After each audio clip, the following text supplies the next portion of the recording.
I wanted to come and talk about this while it's fresh in my mind.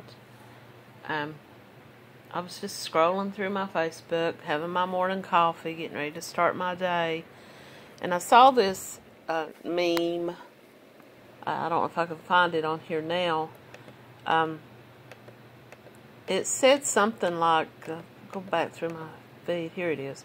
The soul usually knows what to do to heal itself. The challenge is to silence the mind. And that stuck with me, and I wanted to share that. It's on a Facebook page called Jekyll Doesn't Hide. And they post a lot of good stuff like that, encouraging people. I think the moderator or the person who made that page is in recovery. And so they post a lot of stuff about recovery. As I've spoken before, coming away from or overcoming or healing from a narcissistic, abusive relationship is very similar to going into recovery from addiction. And it is an addiction. Don't let anyone ever convince you that it's not similar or an addiction, because you are going to feel the same emotions that withdrawal from that person. The reason I wanted to talk about this is because as I've stated in the last few videos that I've made, I've been hoovered, or I broke the no contact rule a couple of weeks ago, and he's tried a few more times, and today makes about 4 days since I've heard from him. I've blocked those avenues. I'm not checking messages to see if he's still trying to reach me. I made this decision. This overwhelming feeling came over me yesterday, and I decided, if he does try to contact me again, if he makes contact, if he gets to me to the point that I can see the contact, I'm not keeping it secret anymore. I've allowed him to contact me the last 4 or 5 times he's hoovered me. I've kept it secret from anybody, out of shame and embarrassment and humiliation, and also out of the fear of the people that I love and trust thinking that they can't trust me.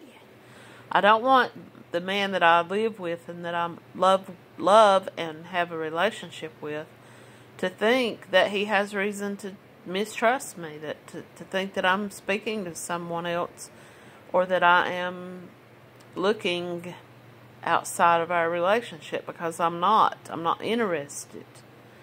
So when I read this morning, the soul knows what it needs to do.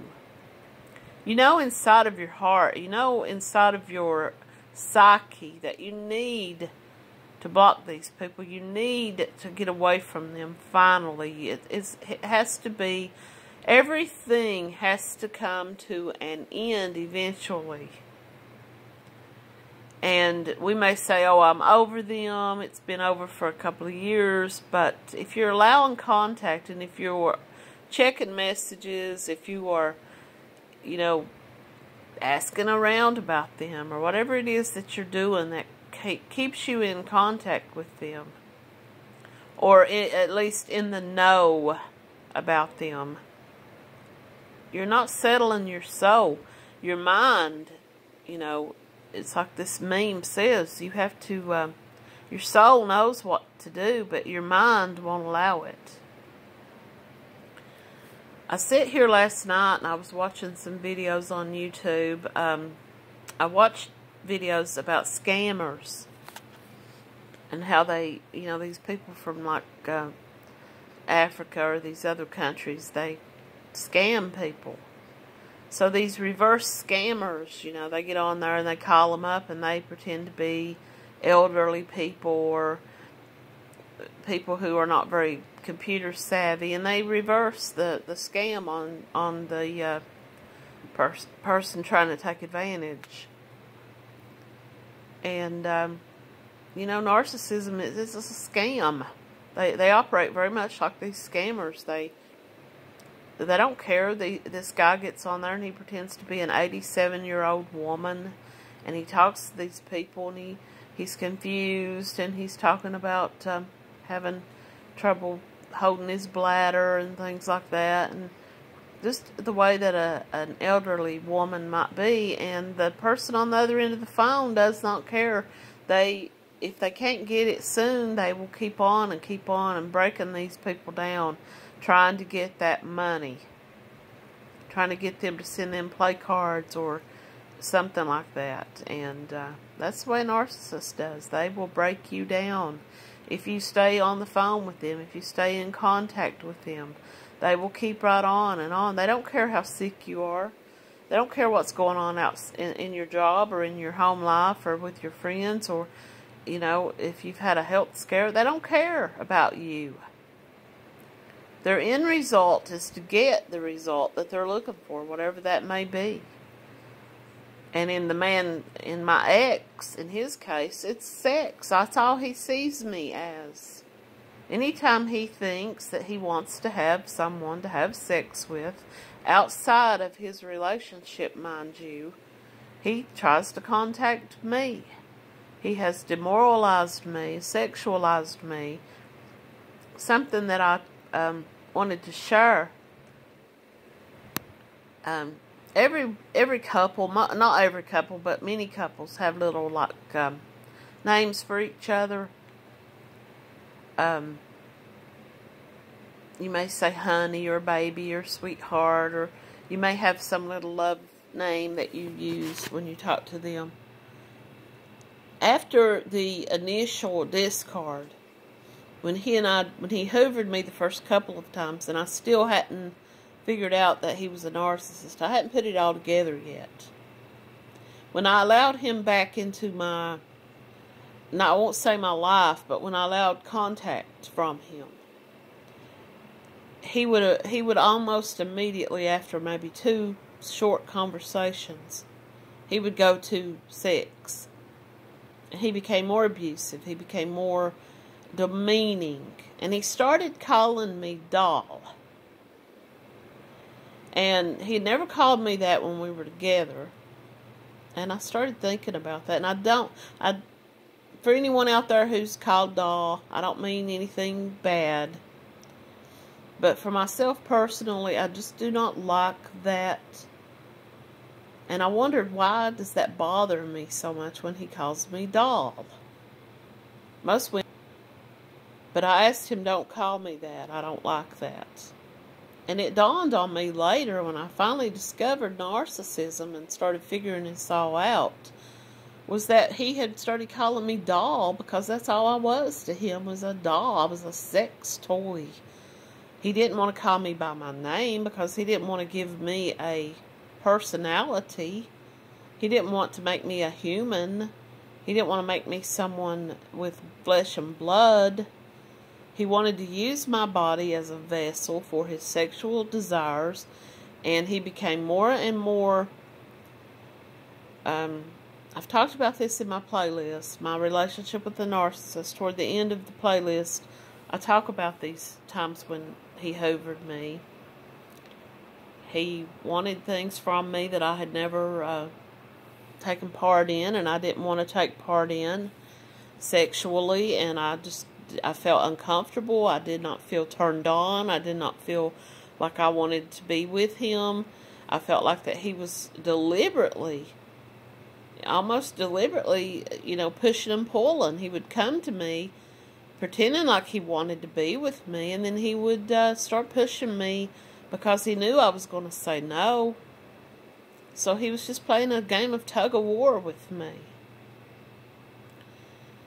And every time I walked away from him, I was left feeling even worse about myself. I was left feeling even more disgusted. Until I finally just figured it all out and put narcissism a name to him.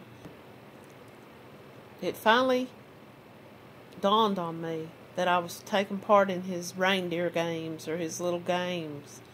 by not telling anyone that he was contacting me. I felt like I was protecting myself, but it was just another form of isolation. He relied on and depended on me not telling anyone he was contacting me. And he took it, but anyway, I'm rambling. I don't mean to ramble. I wanted to kind of compartmentalize this. I made the decision that I'm going to block all avenues that he has to me, which I've done before, but it's never worked out in my favor because he will find another way. It's almost feeling like a stalkerish type thing to me now. I'm to the point now that I feel like I must tell someone that he's reaching out to me, because if I don't, it gives him the impression that I'm letting him, that I'm playing coy or hard to get, or that I'm hanging on, waiting for him. And I'm not. But last night when I was watching those videos, it dawned on me that narcissism is just a game. It's just a form of a scam. It's a scam. They're scamming us. They're trying to get what they can get from us. And they'll tell us whatever they want to tell us, or whatever they think we want to hear, in order to get the end results that they're looking for. And so I'm sitting there and I'm watching that, and it just this feeling just came over me, like it was kind of a feeling of grief. It was kind of emotional. I felt like he had died, or someone had died. It's kind of that feeling you get when someone you care for passes away, and you kind of start thinking, I'm never going to see this person again. I'm never going to talk to them again. They're gone. That's the way we have to do, people. You really must. You really must think of them as being deceased or gone. And I know there's people out there that can't get away from their narcissist that easily, because maybe it's a relative, maybe it's a parent, maybe it's a ex-spouse that you have to co-parent with. I'm speaking in terms of my experience that was with a boyfriend. So I'm speaking in that term. But it finally dawned on me last night as I'm sitting there watching that it's over. It's the famous final scene. He may come back around trying to hoover me. He may be successful at getting through to me. But as of today, I've blocked all avenues that he has to me, and I'm just going to say that the game is over. It's time to show that I don't want to say I've won. I want to show that I am no longer playing.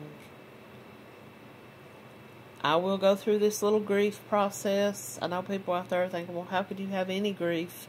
How could you have any emotion after how badly he treated you and the things he said and did to you?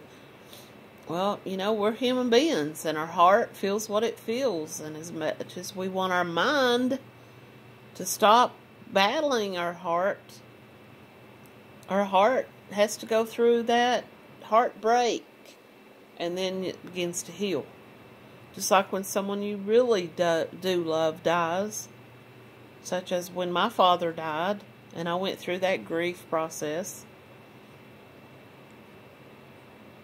It's a real grief you go through, and when you lose someone, anyone that you lose, and they're no longer around to have contact with them, it's a kind of a feeling of grief and emotion that you have to learn to deal with.